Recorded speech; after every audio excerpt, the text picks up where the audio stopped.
Honourable Member for Cunningham. Thank you, Deputy Speaker. And I rise, probably won't surprise the House, to speak against the Higher Education and Research Reform Amendment Bill 2014.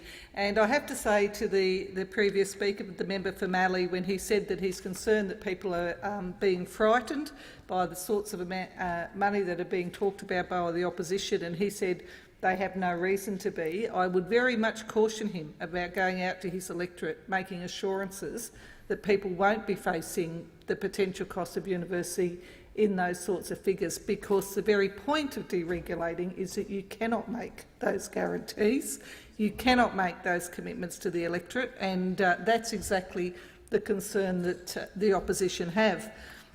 The bill seeks to implement the government's unfair budget changes to higher education. There are two aspects that are particularly a problem for the opposition in dealing with the proposal put in the budget.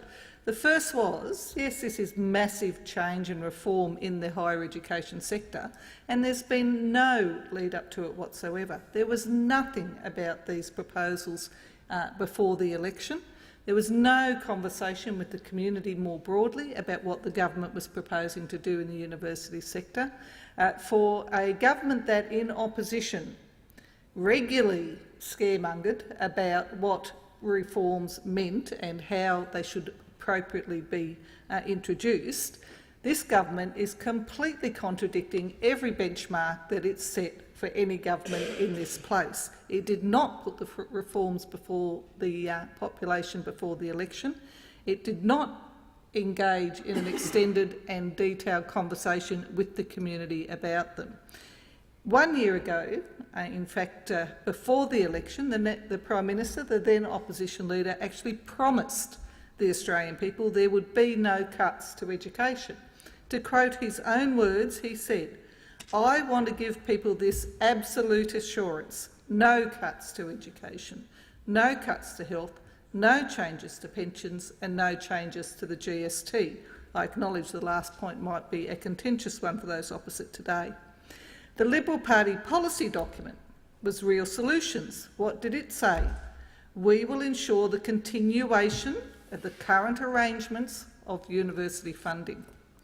After the election, in November last year, Minister Pyne further reinforced the government's promise from before the election.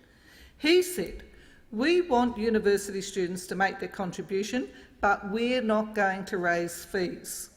When questioned at the time why not, he replied, "Because we promised we wouldn't before the election." And then, in the Liberal government's first budget, they broke these promises.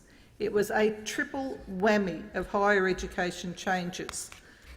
Course funding was cut, fees were deregulated, and, to add the final hit, compounding interest was introduced. These changes reflect the government's twisted priorities. We need to be investing in education, exactly the point the previous speaker, the member for Mallee, raised, and in particular in regional and rural Australia. We need to be investing to creating a future workforce where we can ensure that the demands of our modern economy will be met, and most importantly, to ensure that our children are able to receive the education, the skills and training that they need to start a pathway to their lifetime career. This bill seeks to deregulate university fees.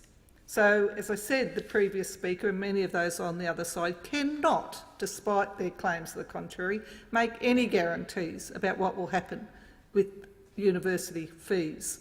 In fact, universities holding O weeks for students across the country at the moment can't make guarantees to students as they seek to get them to enrol for the beginning of next year on what their fee structure will be before they finish their courses.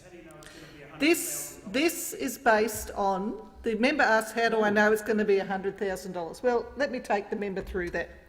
Let's talk first of all about the fact that current undergraduate degrees have had a funding cut of on average 20%.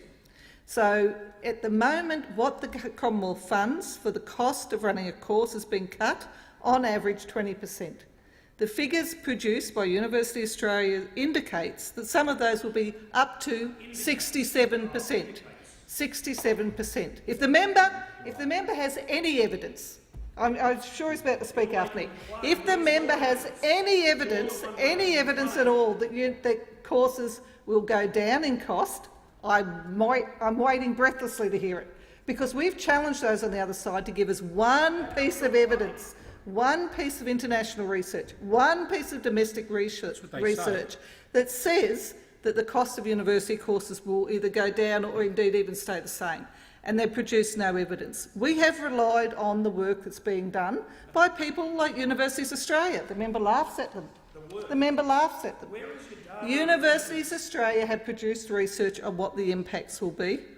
And so if the member wants to look at that, he could also look, for example, at the cost structures that are put in place under deregulation for international students and the sorts of costs that are there. There's plenty of evidence available.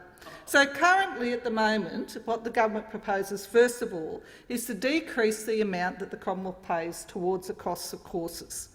Then, of course, universities have their fees deregulated. So what they will seek to do, I mean most universities will have to do this, is at least increase the fee cost to cover the cut in the amount that's the Commonwealth-supported funding.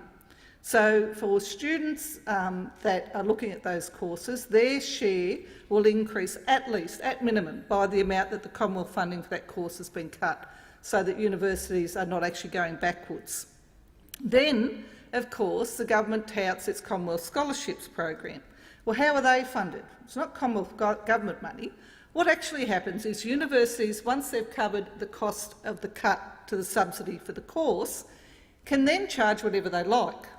So if they decide to charge additional above and beyond making up that cut, they then are required to use $1 in every five to create a scholarship. So to give an example, if I'm at university and I'm with my colleague, the member for Melbourne Ports, we're enrolled in a class, and the university decides it would be a class of great quality.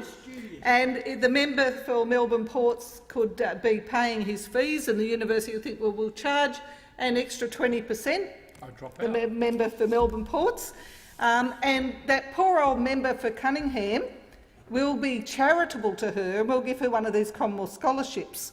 So the member for Melbourne Ports is actually paying for the scholarship.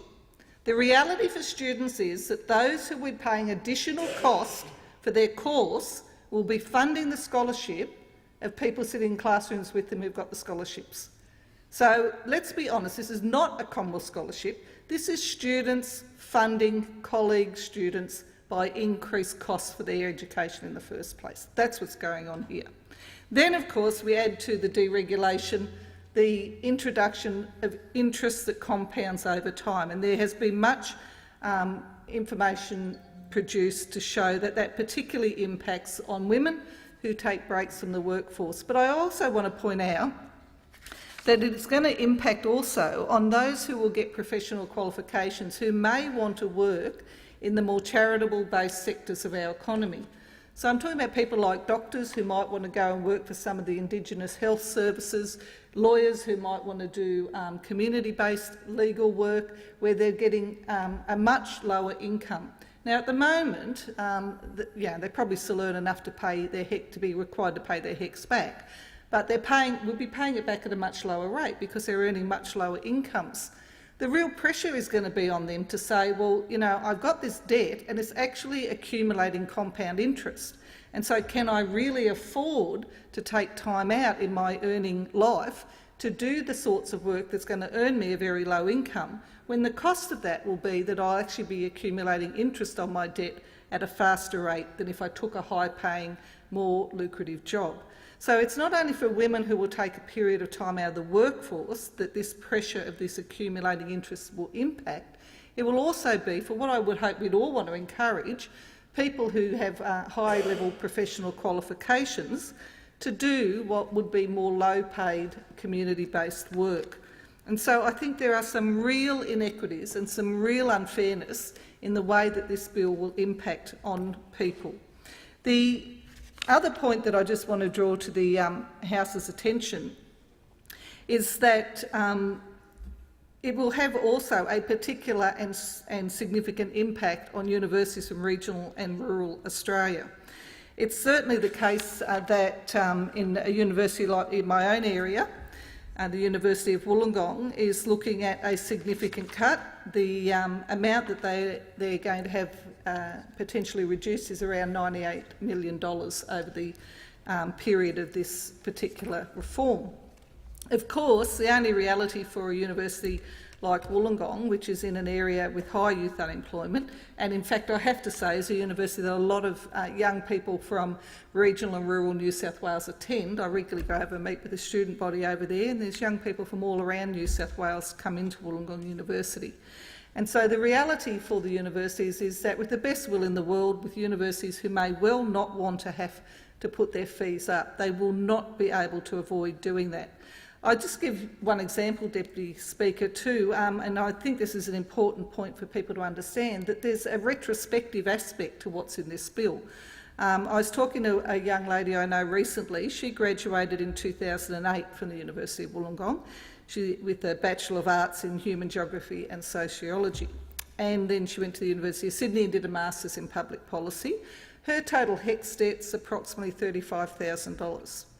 She's recently purchased a house with her fiancé and they plan to get married next year. She was stunned that the government could change the terms and conditions of her existing HECS debt, and she could now be liable for interest of up to 6% per annum. She said to me when she looked at the announcements initially, she had no understanding that they were going to apply not just to current university or potential and prospective university students, but to people who have graduated, and indeed graduated many years ago, because if they carry forward a HECS debt, the changes to the way from the CPI indexation to an interest rate being charged will affect them as well. And so for many young people starting out in their lives who are relatively recent university graduates, undertaking mortgages, starting families and so forth, I think it's going to be a bit of an unpleasant shock when they discover that this bill actually means that the conditions of that loan that they entered into, thinking they understood how it was going to operate over time, has actually been changed by the bill that's before us. It is, and I think many people are aware of this. Belinda Robinson, who's the Chief Executive of Universities Australia, has only recently said, and I'll quote her directly, "If we're not careful, what we will start to see is a situation where students are being deterred not only from participating in university study, but from in fact taking time out of the workforce to do things like raise children, because it will be such a financial burden for them once they re-enter the workforce." These changes will have a very detrimental effect on families and on women and on young families trying to get a start and to get a mortgage. And this, I think, creates particular concern in terms of being a disincentive to young people. The so-called sweetener, as I indicated, is the scholarships program. I just want to make the point again that that is not a Commonwealth scholarship. That is a scholarship funded by other students who are then paying higher amounts of money in order to provide that scholarship. It's also not accurate, as the Minister constantly says, to say at the moment people pay 40% of the university costs. Now we're only asking them to pay 50%, as if that's not a significant change, when the cost of the course has gone up significantly to start with, and then you're paying compound interest on top of that. That's, I think, a misleading way to indicate how the impacts will be felt. At the end of the day, I think that the package will be one that those opposite who get up to speak in support of it will find creates them quite a bit of grief in their electorates. I don't think it is a fair proposal to put before the electorate. I'd suggest if those opposite really think it's that great a policy reform, hold off and take it to the next election. See how well it goes then. Go out and put it in your newsletters, in your election campaigning material, that this is what you want to do. See how well it goes then. As John Howard did with the GST, as my colleague says, run it by your electorate. Try and convince them of the arguments that you're putting to this House, and let's see if they endorse the package, because I profoundly believe they will not, because it is fundamentally unfair at its heart, because it makes university access based on your wallet, not on your capacity, and that's never going to be acceptable. The question is that this bill be now